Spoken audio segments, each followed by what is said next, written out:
Hey everyone, and welcome back to this $1,400 stimulus check update, the third stimulus package update, the $1.9 trillion stimulus package update that won't go above $1.9 trillion, and we know this because the budget resolution was passed by the House of Representatives. Even though there's a couple more things that Congress is actually talking about adding into the bill at the last second, however, they would need to remove some things in order to do that so it doesn't go above the $1.9 trillion approved price tag. And one of those things involves lower taxes, and I'll tell you about that in just a second. Also, wanted to talk about the child care tax credit as well. It's a little bit different than the child tax credit stimulus checks that we've been talking about. So I wanted to outline that a little bit more because I know a lot of people are a little bit confused, and some people still have not even heard about this measure that's actually in the stimulus plan. And of course, we're all waiting for tomorrow, Friday, being the big day that we are expecting the House of Representatives to vote on this before it moves to the Senate. Hey everyone, my name is Randy. Welcome back to the Late Night Grind. And this is a new YouTube channel that I've been covering these stimulus package updates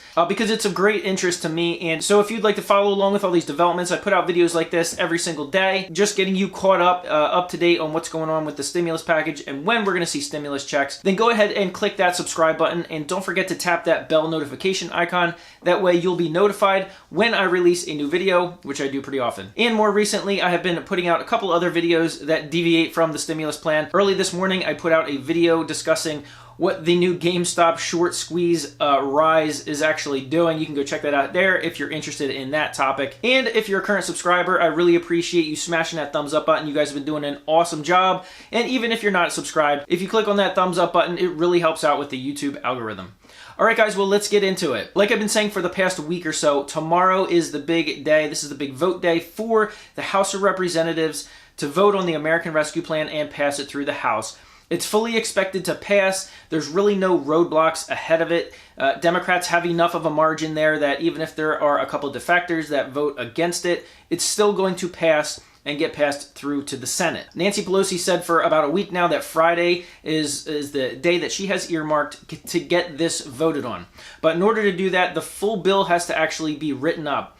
And this morning I actually read they're trying to add in at least a couple more things to try and get it in before the vote happens. Now, those things can't raise the overall price tag above $1.9 trillion because that's the top number that was already voted on via the budget resolution. But one of the things that I took note of that sounded really interesting was Democrats have actually been pushing for unemployment to have income tax actually removed from it. So if you're unemployment, you get the option of either having your taxes, either paying those taxes at a later date or having those taxes taken out before the money even gets sent to your account. Well, Democrats are now pushing to have the first $10,200 of unemployment be tax-free. Now, depending on how much unemployment you're getting and how much other income you might have throughout the year, that could be as much as $2,000 extra in your pocket, which during a time of unemployment, that is much needed. But it's one of those things that it could be too little, too late to actually include it in the bill. As like I said, they have to rewrite the whole thing. They would have to write it up and include it in the bill to be voted on tomorrow. There's a possibility it could get pushed to Saturday, but right now they're looking at Friday as the big day. The other thing I wanted to clear up, because I saw it on another video and somebody was talking about basically the child tax credit, which I've talked about in my videos plenty. What many people don't know is that there is actually something else included in the bill called the child care tax credit. And this was something that was done specifically because of the pandemic when everything was shut down, schools were shut down, childcare was greatly restricted, or parents were forced to find other options. And so what they did was they wrote into the bill that the child tax credit would now include something called a child care tax credit. And that is, you would actually get a tax credit of up to $4,000 for the year for each individual child that needs childcare under the age of 13.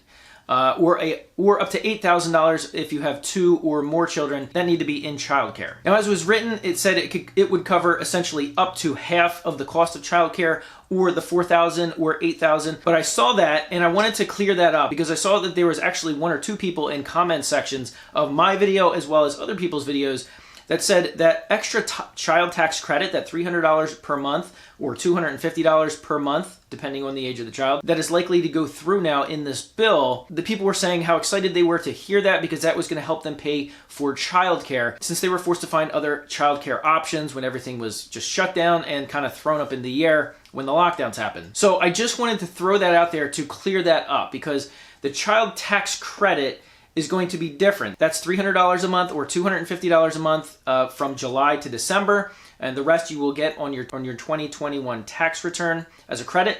But also, the child care tax credit will be an additional $4,000 or $8,000 if you have multiple kids in childcare, which you will see as a credit on your 2021 taxes. So that won't actually be gotten as a monthly stimulus like the child tax credit will be, or could be if you choose to take it that way. So I just wanted to clear things up that the child tax credit isn't necessarily for childcare, although it could be used for that, but the government is trying to compensate you for the extra costs that were associated with childcare, especially during 2020 when things were just literally thrown up in the air. So as we're standing here right now, waiting for Friday, waiting for tomorrow, when the vote will happen, it's going to pass the House, it's going to be handed to Chuck Schumer in the Senate. But honestly, that's where the real boxing match is going to begin, mostly concerning the $15 per hour minimum wage raise. As of right now, we haven't heard from the Senate parliamentarian as to whether or not the $15 an hour minimum wage can even go through, attached to this bill, because the bill is going through the reconciliation process, which only has to do with spending and budgets. The $15 an hour wage attachment doesn't necessarily have to do with budgets. And Senator Joe Manchin, who said previously that he was against the $15 an hour minimum wage hike, but he could possibly be for a lower wage hike, like $10, maybe $11 per hour wage hike. But just think that even that phased plan up to $15 an hour is too much burden to put on small businesses. Now, we thought we've heard something by now. Many people thought we'd actually hear something from the parliamentarian a week or two ago, but we haven't heard anything yet. So it sounds like they're just waiting until the very last second before this actually gets to the Senate. So most likely we're probably going to hear something over the weekend, assuming this gets passed through the House of Representatives. At that point, the Senate will begin talking about it, and their discussions will begin. And you're going to see the name Joe Manchin all over every media outlet for probably the next several days after that, if not more. As well as Kristen Sinema, who is another Democratic senator who has been opposed to any spending that is not directly because of the effects of the pandemic. And of course, when you're talking about $15 an hour minimum wage hikes, you of course have to take a look at some of the tax implications of that. I just looked at a chart showing essentially how much tax revenues would be driven up by boosting the minimum wage hike, which would be fine for states and the government as they collect more tax revenues, but it could actually hurt some of the people that got those raises. Some of them could actually be making less money, which is part of what the Republicans have been saying in response to the $15 an hour minimum wage that they have traditionally been against. So we have all this happening right around the same time that economic numbers are not all of a sudden looking as bad as what some people thought. Unemployment numbers just came out, and they were much lower than was expected. The GDP number was much higher than expected.